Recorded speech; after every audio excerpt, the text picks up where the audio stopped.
Sunday recap, week 7. As always, I'm Kevin Bunk, joined by Michael Merlo. Mike, we are just going to go right into it here. We're starting late because that Giants game ran over. You got to be pretty emotional right now. Talk to me. Giants lose to the Broncos on a last-second field goal.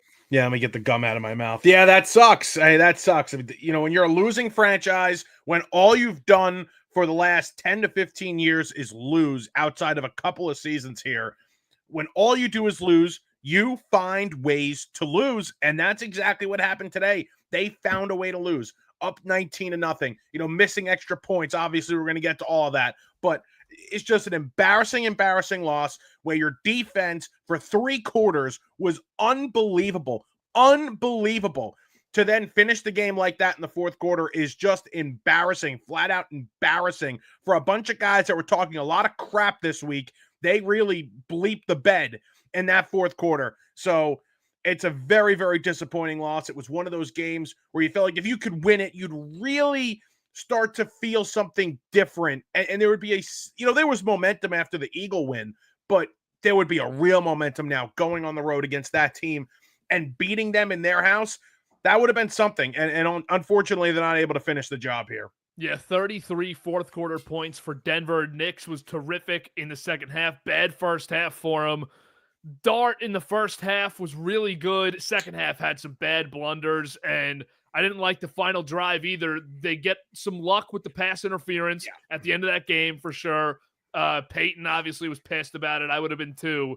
But Dart, the interception was brutal. Absolute backbreaker. I don't want to go too overblown negative about the Giants. You put up 32 points on the road against Denver. That interception was a killer. And this Dable, not to just jump everywhere, but this Dable era has just been plagued by kicking issues. Like, Gano is never healthy. Why have you not found a replacement the last 3 years? There have been many different stops where I could have justified replacing Graham Gano because of the health.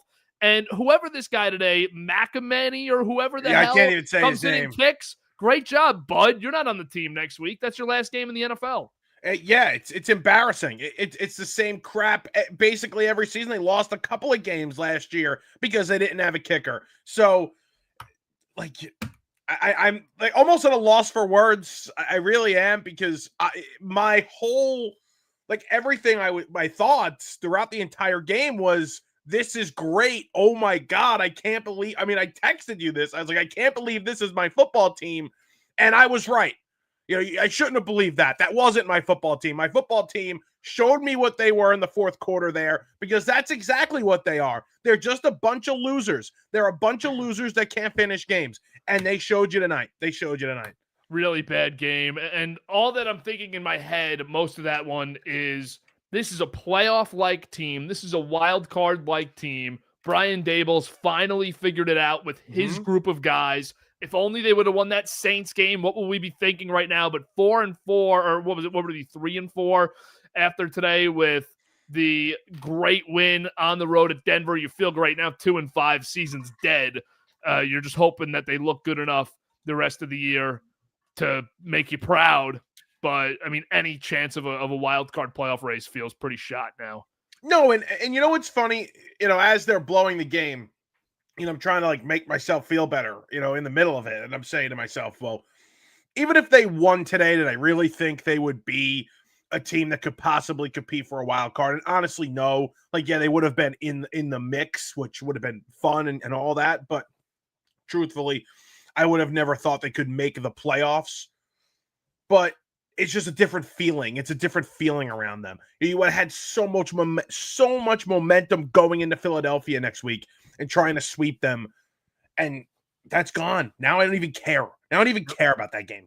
No, that's a really tough way to lose today. The secondary was a disaster in this one, because Holland's out and Debo's out from that by the time that fourth quarter rolls around. Just a feel bad moment right now for the Giants in one of those football Sundays where you were so close to such a positive, feel-good turn of the season day, and you don't get it. You get it ripped from you. That is brutal. It hurts. It hurts. You know, you know, the phone's blowing up. I've been celebrating all day after every touchdown, after every big play. There were so many positives in that first half throughout those first 3 quarters, but this one hurts. This one hurts more than a lot of them in a really long time, I got to say. I've got a little Giants at the end and overreactions. Do you have any closing thoughts here that we didn't get to? Yeah, just embarrassing. That's really it. Embarrassing. Again, you had all that talk. You had all that talk all week with Nick Bonito and all this and that with the other defensive players over there. And to not win that game, to not finish that game really hurts. And you had it. You had it. Yeah. And you blew it. And that's a tough one. The amount of points left on extra points and 2-point conversions today is obviously the difference. And I think, again, like, give credit to Denver, right? Obviously, they had to basically play a perfect end of that game. And when you have Sean Payton on the other side, he's going to manage that game as perfectly as you can. And I thought he did that towards the end. Obviously, the Dart interception really helped. But, I thought Dart looked uncomfortable at times. Again, a really good defense, so you're not knocking him. And then there were times where he looked really good and sharp and extended plays and looked like that playmaker. But overall, I'd say, he's not feeling good about himself, especially with the way the game finished, not only for the team, but for him. And the interception was a bad one. I mean, that was a bad one. That was a really bad interception. He had no power. Kevin Harlan or the color guy said it, that he just, like, his feet were getting tied up and he couldn't get anything on that throw. Mm-hmm. He tried to get it over that linebacker and it was bad. It looked so bad watching it in real time. But when you really look at what he had to do to throw that ball, it was tough. All right, let's go to this morning with the Rams and Jaguars. These London games, I'm tired of them. Really, I am. It's just like it was a total nothing. But the Rams looked really good. Stafford, 5 touchdown passes. Mike, is it crazy? I didn't want to include this in the overreactions. Are they the best team in the league right now? Are we feeling that way? No. Okay. I don't feel that way, and I'm the biggest fan of them. Mm-hmm. I don't think they're the best team. I think there's a couple of teams that are better, but they're close, man. They're really close. The division's tough. The division, when you have those teams in your division, Niners playing, with Kyle Shanahan and playing some inspired football, and you have a Seahawks team with Sam Darnold that just looks, rejuvenized right now.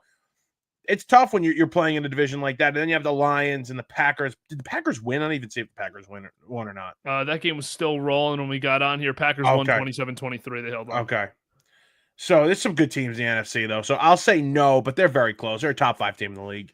Stafford's having an awesome year. They do it without Puka today. The defense is incredible. Jared Verse was your DPOY pick before the season. He comes right out of the game and plays great. I'll flip to my boys in Jacksonville for a moment. Yeah. They stink. I don't think they're good. I said it after they beat the Chiefs. I said, I just don't think that this is a good football team. I think this is a fake 4-1, and now they haven't won since that Monday night game. They've lost 2 straight.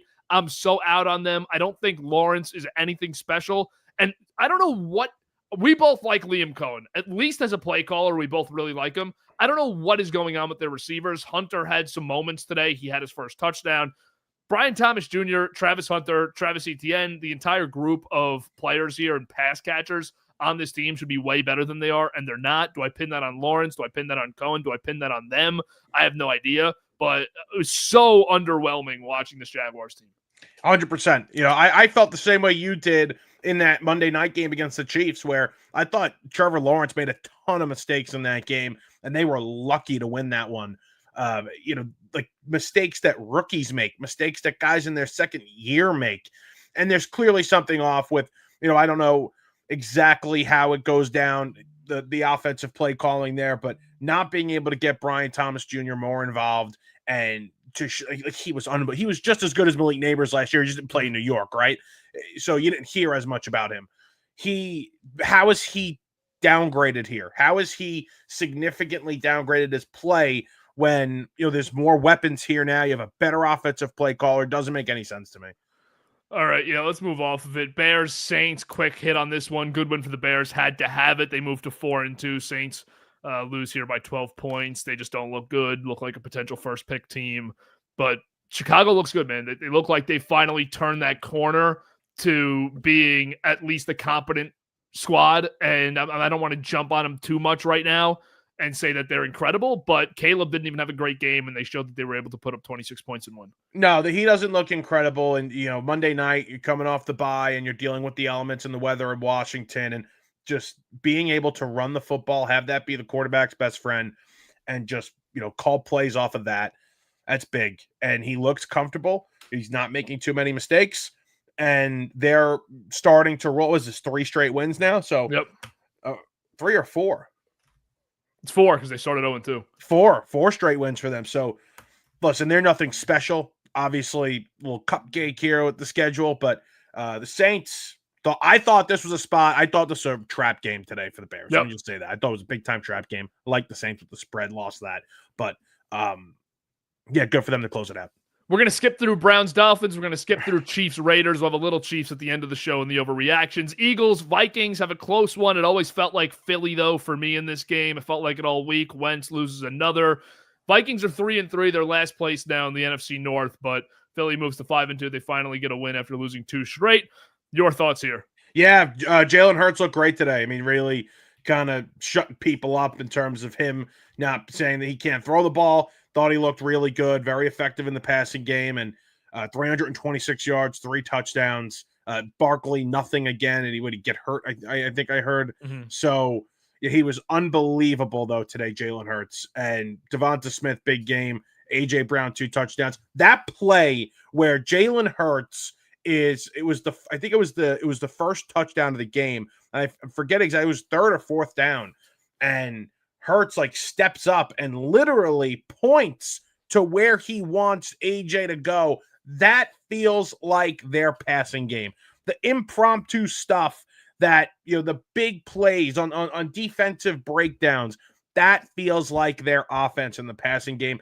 And that ball to Devonta Smith in the 3rd quarter, I think you know what I'm talking about. The big one, big one over the middle. He throws a great deep ball. He doesn't get enough credit for it. He throws a great deep ball. I think the mistake that's gone on with the Eagles this year is aligned with Kevin Patullo, the OC, who I don't want to just rip on. Philly fans jump on these coaches so fast and fire Patullo. You're 4-2. You were, when you were saying fire him, you were 3-1, right, or you were 3-0. You really can't keep being this angry at the assistant coaches. But I think his problem is that he's trying to force that way of winning where we can just run the ball and pound the rock and chip away and just grind with this great running game. But they've been missing pieces on the line. They haven't really introduced until today the big pass where we saw it 4 or 5 times, as you mentioned. So I think today they were able to finally accept that that's a part of their identity too. They're not just this ground and pound. I mean, sometimes they run offense like they're the Jets. And I'm like you're able to throw the ball. You guys can do it. The Jets can't. You guys can. And today they did. Good to see Brown get involved. Good to see Smitty get involved. But good win for the Eagles. They had to bounce back. And Minnesota's 3-3. I wonder if we get McCarthy next week. You're going to get McCarthy. I mean, you have to get McCarthy at this point. Mm-hmm. Yeah, if they're not right, their offensive line, shockingly, hasn't played great. Yeah. So that's, I think, one of the bigger surprises here.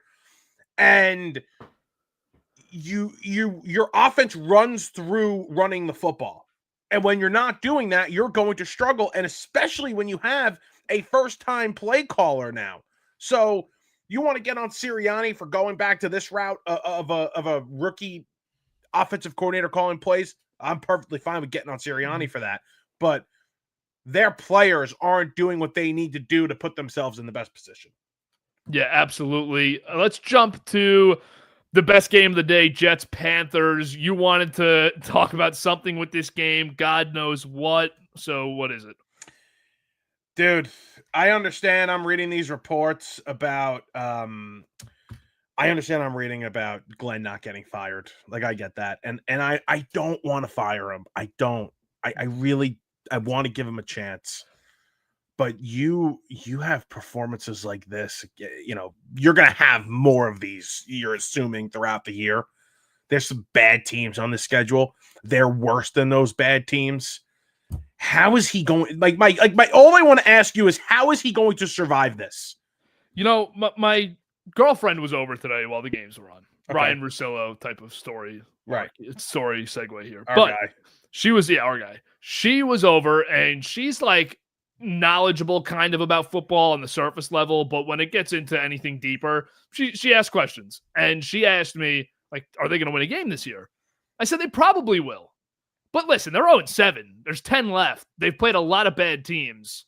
There's a chance they don't. Right. We have to also acknowledge that reality. I think they'll win 1 or 2.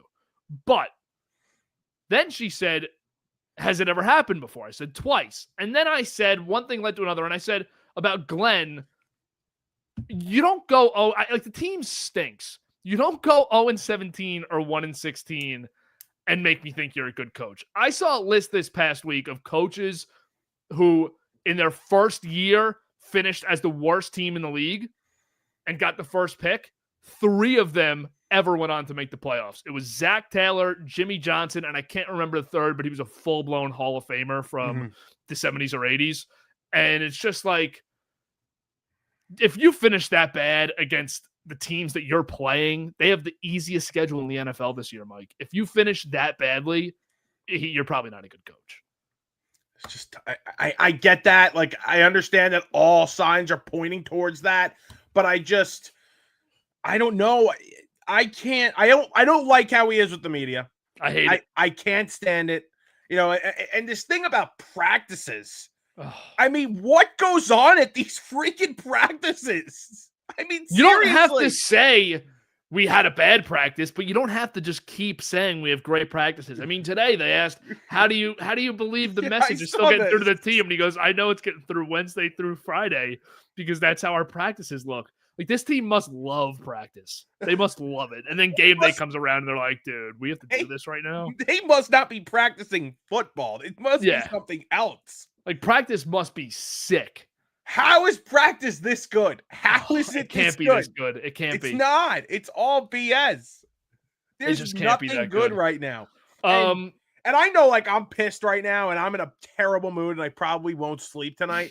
But, like, it's much worse for you guys. Dude, like, it's not. I don't even think it is because I've watched the last 3 games in silence. Like, I don't even care. Yeah, they score. They score, which they actually never even do. But they'll score, and it's like, let's turn on the other game right now because it's a commercial. But it's like you still care. Like, you don't care, and it's not like eating at you, but you do. Like, there will be a moment tomorrow while you're sitting there saying, like, I wish I was never a fan of this. You know what? I care that I don't care. It sucks that I don't care about the game. Okay, there you go. Like, that is awful that I don't care about the game. But I'll just close on this thought. Let's look at the last few number 1 picks who had coaches retained in situations like this. Yeah. Caleb Williams, Cam Ward, they have guys getting fired midway through their rookie year. I think it's horrible for development. And when you can just probably go out there and fire Glenn and get like Mike McCarthy or Cliff Kingsbury, just a guy whose floor, isn't the worst coach in the NFL. I think that's a move worth doing at this stage of the game for the Jets if you get the first pick. Yeah. All right. Jump off that game. We're going to skip Patriots Titans. We have a little Pats in the overreaction. I can't wait for just not to cut you off. I can't wait for the draft discussions when we get to them. Yeah, we're still a little deep. Yes. No, definitely not now or in the next month, but I'm looking forward to them. Yeah, it's going to be great. It's going to be great stuff. And the coaching carousel too, dude. I sent you this. Yeah, that's great. If for the people who have good football teams and don't even think about the coaching carousel, the best coach on the market by far is Cliff Kingsbury. If Mike McCarthy's not re-entering the league, it's by far Cliff Kingsbury, which is alarming. And then second is like Vance Joseph. Flores or Nagy. It's Lou Anarumo. Let me ask you this. Giants, finished the year 5 wins, whatever. Dart continues to look good. Not great, but good. And maybe a couple more losses like this, right? Do you think the fact that the market for coaches is just so bad, Shane looks at it and this is like, and as long as Shane's back and he's like, yeah, like I'm not getting better than Daboll here. Yeah. Yeah, I'd probably extend both because they both need contract extensions this offseason. I'd probably extend both. I'm not a big Shane guy. Still am not. But I'd probably have to extend both. Continuity. And I think Mara and Daboll have a good relationship too. And I think Mara and Shane have a great relationship too. I don't know how their relationship is. The Saquon thing definitely was ugly. Yeah. But I think overall he's happy with the people. But Daboll, the one thing about Mara is that he never jumped in front of his general manager. Because I watched Saquon documentary, and Mara would call Saquon throughout the documentary, and it was the same stance that Shane had. Even though he didn't agree with Shane, it was Shane's stance. It's because Mara's the best owner. He's not the best owner, but I think, Best. Obviously he's sick, and that was a great moment in the locker room after they beat the Eagles, and maybe he's noticing, like, hey, I got to get the hell out of the way because I don't know what the hell I'm talking about anymore, and let the football people run football. Yeah, absolutely. Love Mara. Let's go. Okay. Chargers, Colts.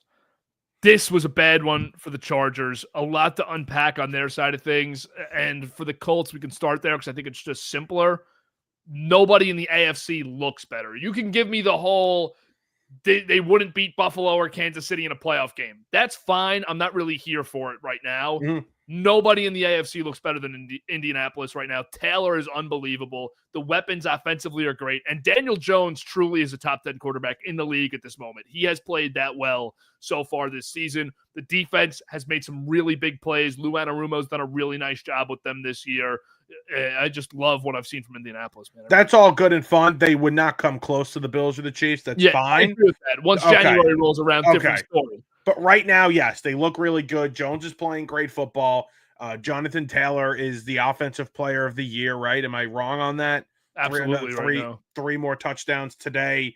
The weapons are good enough. Warren's probably a top candidate for offensive rookie of the year with Scatabo and Dart.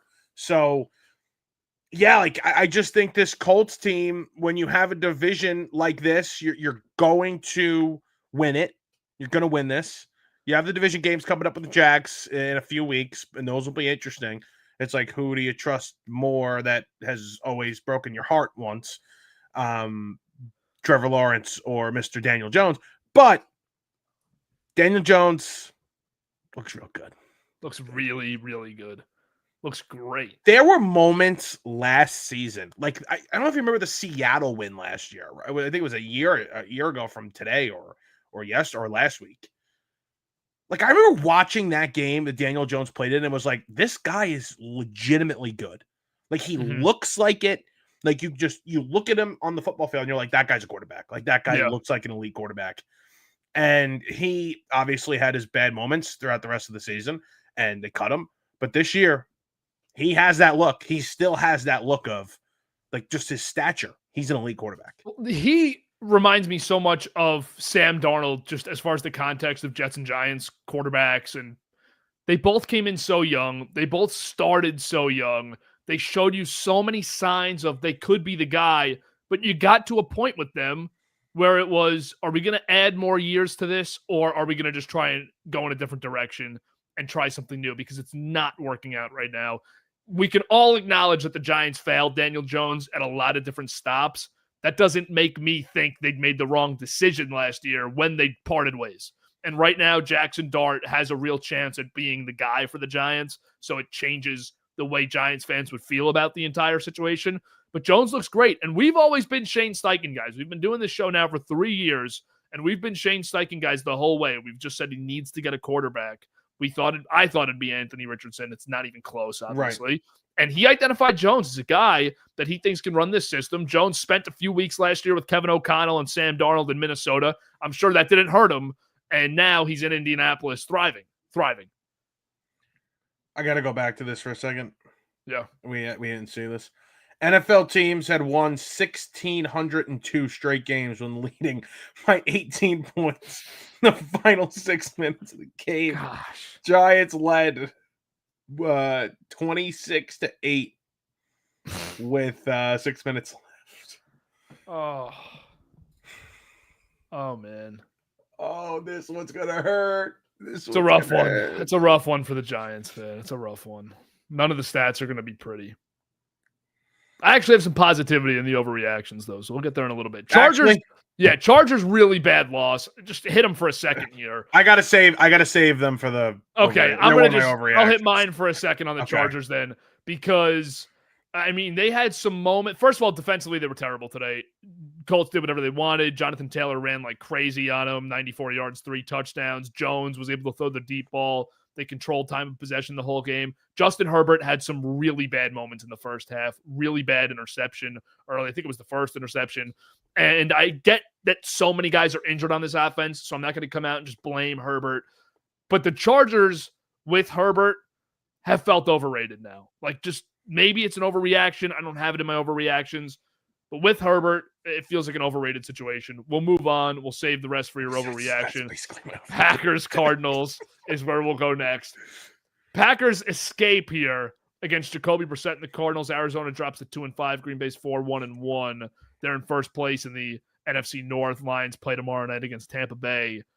They needed to win this game, man. You know how I feel about Detroit. You think I think they're a little overrated, and I think they're going to curb stomp the Bucks tomorrow. Wow. But either way, sorry, that's really aggressive. And they're going to kill them tomorrow. But either way, I believe the Lions are a little overrated.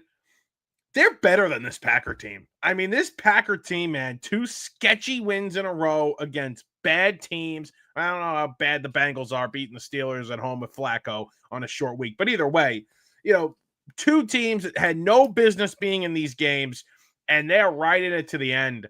I'd be a little concerned if I was a Packer fan. Parsons got going late here, had a couple of sacks back-to-back, making plays. But I'd be a little concerned if I was a Packer fan. I don't love the way this team looks at all. I'm going to hold off for my overreactions, but on the Arizona side, does Gannon make it to the end of the season? This team stinks. I think he makes it to the end of the year, but I think he's an easy fire after. I think he makes it to the end of the year, but I think there's big change, and that's where my other overreaction. All right. So let's move off that game. Washington, Dallas. I don't have an overreaction in this game, I don't think, but Dallas blows the doors off the Commanders. And I had said before the season, I caught a lot of heat for it, that Washington and Denver would miss the playoffs. Denver, I tweeted today, I'm sorry, Giants fans, I tweeted today basically saying Denver took the L, Denver's toast, but they win. Washington was the easiest regression candidate of the entire season, and I was not the only person on that. That was a very common take. You were on board with that. I had them at 9 wins, first team out. They don't look good, and Daniels is not holding up. No, he's not. The running around, the injuries are becoming an issue. Their defense was put together with scotch tape last year of veterans, and they were really good against a really soft schedule. Everybody comes back now. They didn't do too much adding in important places like wide receiver and defense. And look, Terry McLaurin, who didn't practice all offseason long, is out. Deebo Samuel, who's 75 years old, is out. And now we're running out Luke McCaffrey, and I don't even know the rest of their names, those receivers. Robbie Anderson was playing today. Robbie Chosen was playing today. I thought it was Chosen. He changed it like 4 times. All right. It was Robbie Anderson, then Robbie Chosen, then Chosen Anderson, then like Chosen 1, and then... Yeah, I'm not keeping up. Either way, the fact that he's on the field in 2025, you got problems. It's a problem. And Dak, great again, your guy. Running game strong. CD back. How good's Ferguson? Is he the best tight end in the NFL right now? Yeah, absolutely. Red zone monster. 2 tutties today, killing me in fantasy. Pickens, man. I really underestimated how great of an ad Pickens was going to be for them, but he just completely opens up the field.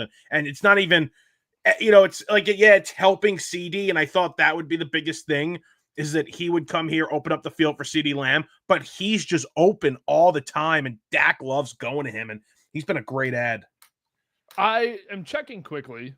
His market value, Spotrac has at about $30 million annually. He is a fascinating free agent because I'm not convinced Dallas brings him back. I'm not convinced I want to bring him. I'm not convinced I give him 30 on like a 3-year contract. No, it's tough. They have him at 5 for 145, just under 30 million a year. It's 29.1 a season. 5 for 145. That is a hefty deal. He's a fascinating free agent this offseason because it's going to be tough for Dallas to justify, especially if they get into the postseason, letting this guy walk after the Micah situation, not getting anything in return for him. Do you franchise tag Pickens for a year and pay him? I don't know what the tag is. I think it's around like 24 million or 25 million for the year. So the tag's expensive too. Do you want to lock him up long-term? Really interesting free agent at the end of the season. Yeah, I think just for other teams as well. I don't know how it's going to line up with Dallas. How that's going to line up with where they're going. Yep.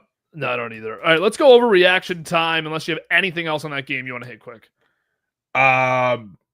No, I just love the victory laps and the commies. That's about it. Screw the commies. Yeah, screw the commies. Let's jump into overreactions. All right, yours first. My first overreaction. The NFL needs to stop with these London games. Stop with these Monday night doubleheaders. Enough of this crap, okay? You're completely killing. I'm falling asleep during the 1 o'clock window. And I don't think it was because I was severely hungover. It's because I'm bored. I'm bored during the 1 o'clock window when you have 6 games. One of them's Panthers Jets. I'm falling asleep. You got 6 games. 6 games during that. You're killing the most fun part of the week for most Americans. It is so un-American. 6 games in the 1 o'clock window. Enough. Take your international games and shove them up your ass. Let's have 7 to 8 games in the 1 o'clock window. 4 o'clock, have 4. And 1 Monday night football game and 1 Thursday night football game. Please, enough of this. Yeah, it's really bad. The quality of the games aren't even good either, which is really hurting the product. You're getting awful isolated morning games in London or in Europe, wherever they play.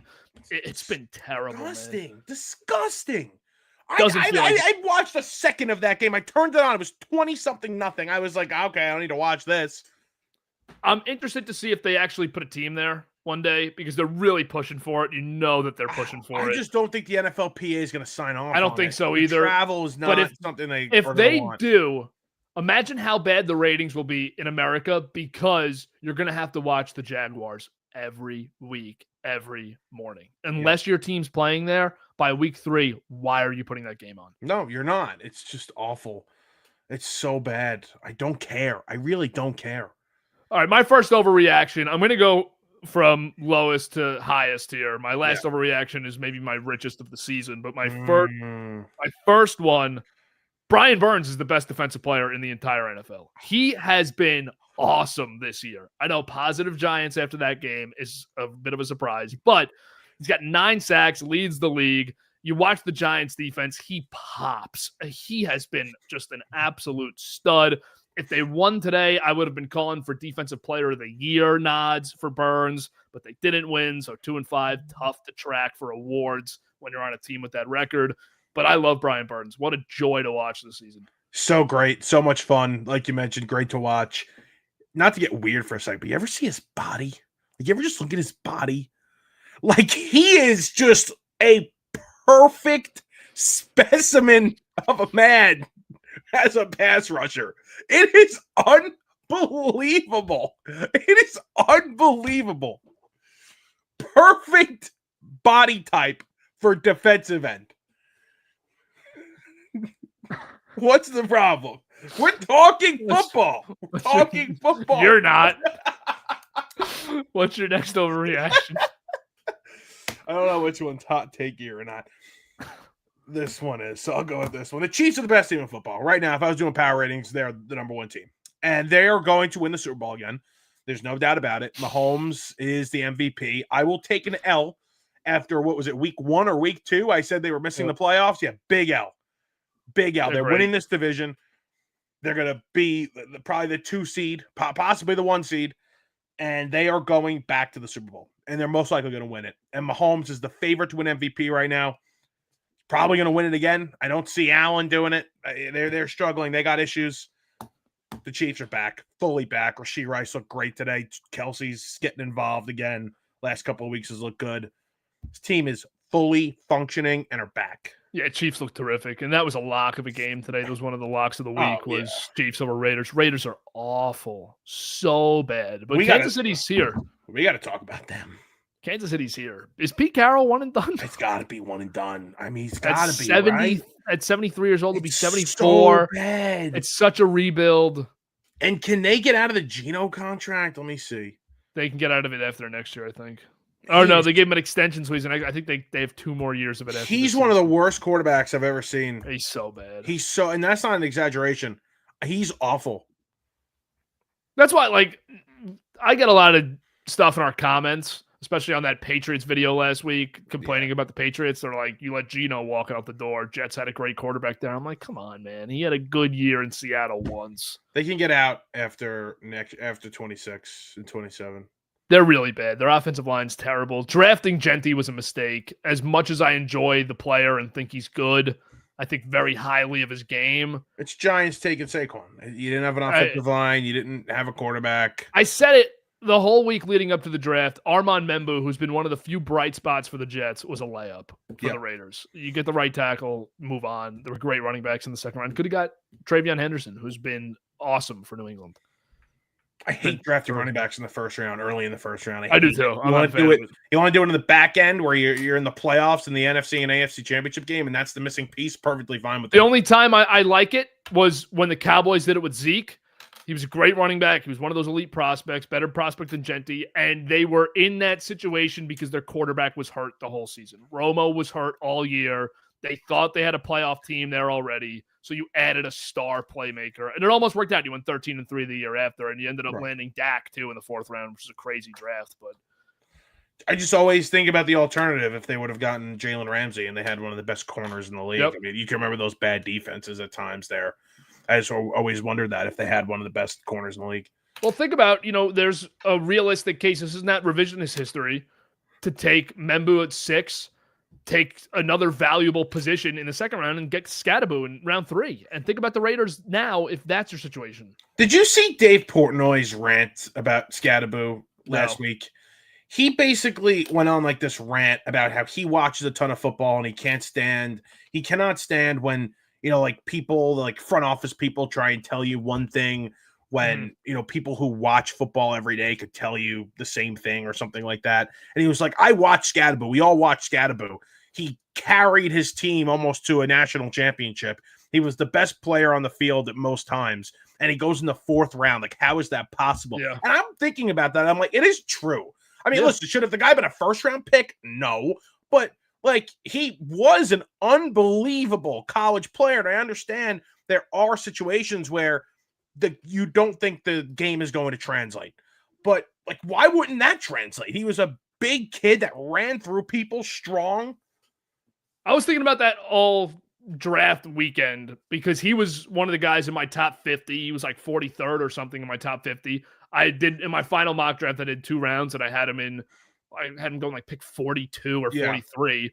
And I think he just fell because maybe the mileage that he has, and people are worried about translating that to long-term success, which I could see happening, but like, go get a good player. That's what I think. Go get a good player for 4 years, 5 years. Yeah, go get a good player. Especially a running back. How long are you expecting it anyway? So many of these GMs try and project so long-term.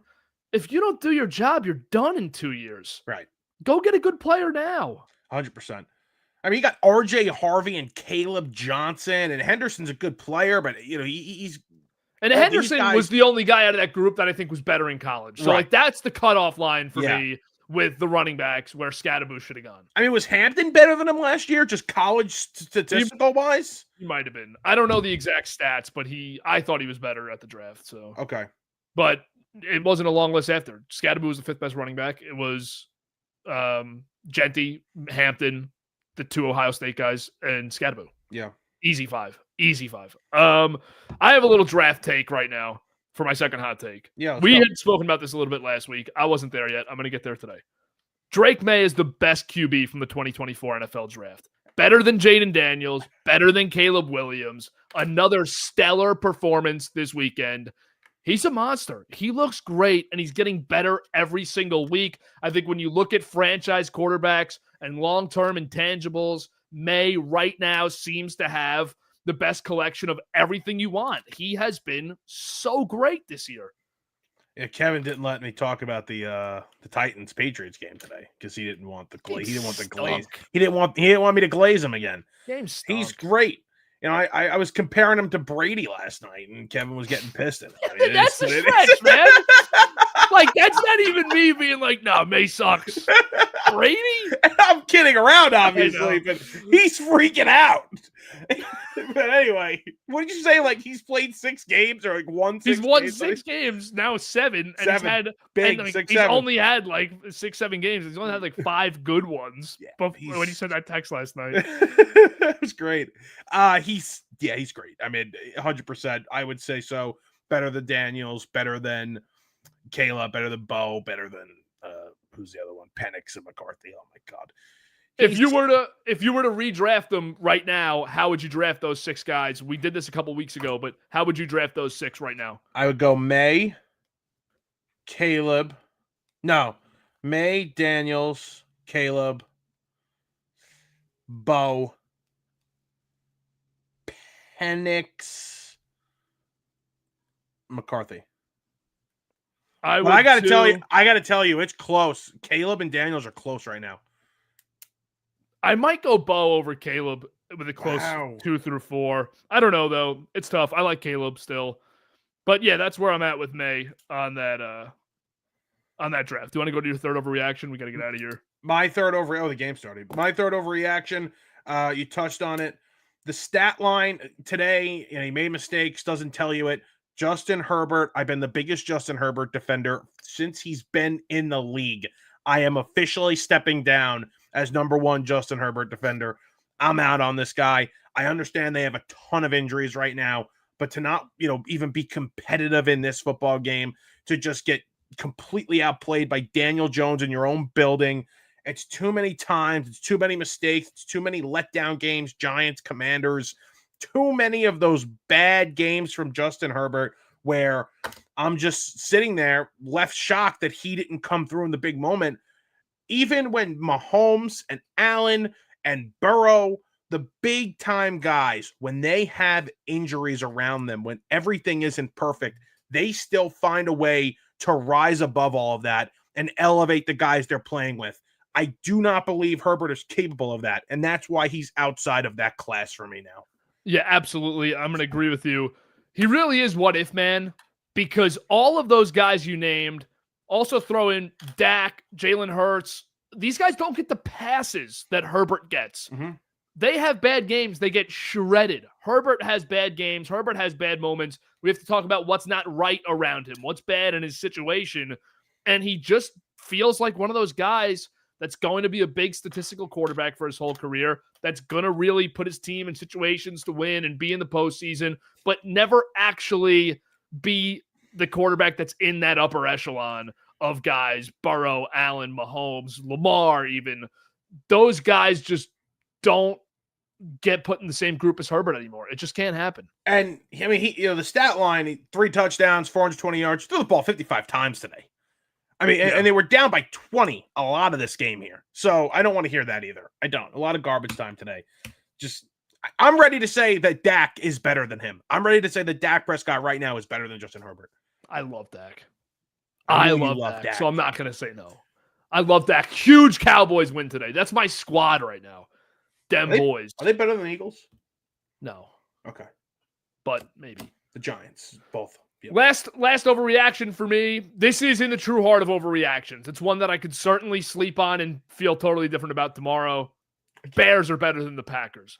Packers have been so disappointing the last few weeks. Even in the wins, I'm so disappointed. Chicago's defense is coming along really nicely. Their first 2 weeks were disastrous, abysmal. 4 straight wins now against crap teams, but they're convincing me.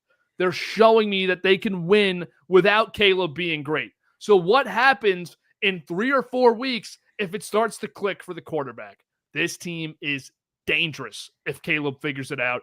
Right now, today, I like them more than the Packers to make some noise. That's unbelievable. That's unbelievable. I thought you were shooting me down before when I was like, oh, the Packers aren't impressing me. And it was... No, I just didn't want to go there. For you to go over the top. I love it. I love it. Yeah. Dennis Allen, really good defensive coach, right? Terrible head coach. Good defensive coordinator over there for Chicago. And I really think Ben Johnson is going to be like the next great head coach. Like I really am. You could see it. You could see it with him. Looks that way right now. And I'm looking at the offense and the guys that they have DeAndre Swift is not a top 25 running back, and he's putting up big numbers. Mhm. What happens to the rest of the teams in that division when Ben Johnson gets great players on that team? There are a few right now. The roster is not piss poor. I'm not going to try to, act like this roster stinks like it has in past years. But man, this is a really, really, really promising situation in Chicago. They need a running back, probably. I mean, Luther Burden looks like a decent player there on the outside. I don't know if you try and replace DJ Moore with somebody, but Rome's going to be a one. Mm-hmm. You got the 2 tight ends. Yeah, you're right. You're 100% right. And a lot of it hinges on the quarterback being great. But I think he is. Trevor Lawrence. I think he is going to be great. He has to be. He has to at least be very good, because if you can't get above that Goff level, that 12 or 13th best in the league, then this team's going to struggle to actually. I think that's become disrespectful that for Goff now. No, I think that's disrespectful for Goff. I think if you take everybody out of their situation and just everyone's equal in what they have around them, Goff's probably still around there. He's done such a great job executing it. But I agree with you. I really like Goff. So say even if you can't get towards that top 10 range where you can really elevate the offense, because Goff elevates the Lions offense. If you can't get to that point, if you're Caleb and the rest of the offense and Ben Johnson are just elevating you, kind of how Mike McDaniel did with Tua 2 years ago, that's why it's kind of imploded. If I told you Dak, if Caleb became Dak, is that a win? Dude, if Caleb became Dak, we're cooking with gas in Chicago. Okay. We're cooking with gas in Chicago if Caleb became Dak. Okay.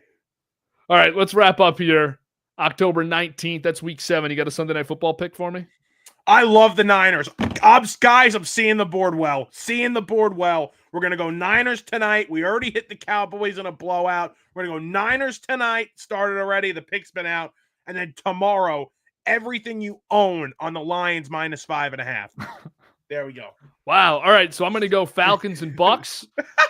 And we'll see you next week on the recap. Appreciate you listening. Week 7 in the books. Jets still don't have a win. Giants now have 2, but they didn't get one this week. So we're still in terrible spirits with our squads. Thanks for letting us talk about the rest of the league. We will catch you next weekend.